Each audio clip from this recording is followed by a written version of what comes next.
সনিকার mobile রহস্য থেকে পর্দা আজও ওঠেনি। দুর্ঘটনার পর সেটি পুলিশেরই হাতে দেওয়া হয়। চাঞ্চল্যকর দাবি বিক্রমের এক বন্ধুর। ফোনটি আসলে কোথায়? উত্তর অধরা। একটি দুর্ঘটনা ও মৃত্যু 2 সপ্তাহ হতে চললেও এ নিয়ে রহস্যে ঘাটতি নেই।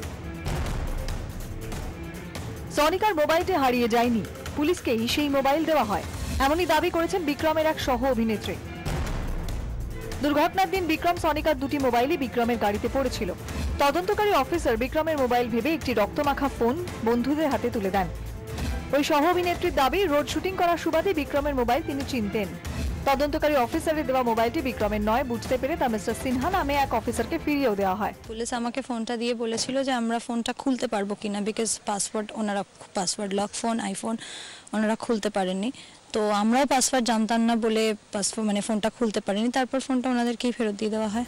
দুর্ঘটনার রাতে সনিকাকে নিয়ে বিক্রমের স্পিন হোল লেনে যাওয়াও রহস্যে ঘেরা, কারণ পুলিশ সূত্রে খবর সেখানে তাদের মোবাইল লোকেশন মেলেনি। কিন্তু পুলিশি জেরায় বিক্রমের দাবি, সনিকাকে নিয়ে তিনি বাড়ির নিচে গাড়িতে বসে গল্প করেন।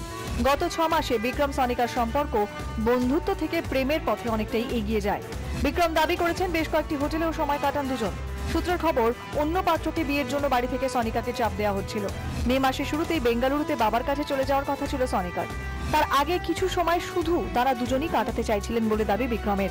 এ কারণেই সুইন হোল লেনে বাড়ির নিচে বসে একান্তে কিছু সময় কাটান তারা। তার ফোনের বিভিন্ন চ্যাট এবং রেকর্ডিংয়ে এই বিশেষ সম্পর্কের প্রমাণ রয়েছে বলেও পুলিশকে জানান বিক্রম। সূত্রের খবর, দুর্ঘটনার পরদিনই বিক্রমের পরিবারের সদস্যরা সনিকার বাড়িতে শোক জানাতে যান, কিন্তু অভিযোগ তাঁদের বাড়িতে ঢুকতেই দেওয়া হয়নি। ব্যুরো রিপোর্ট, 24 ঘন্টা।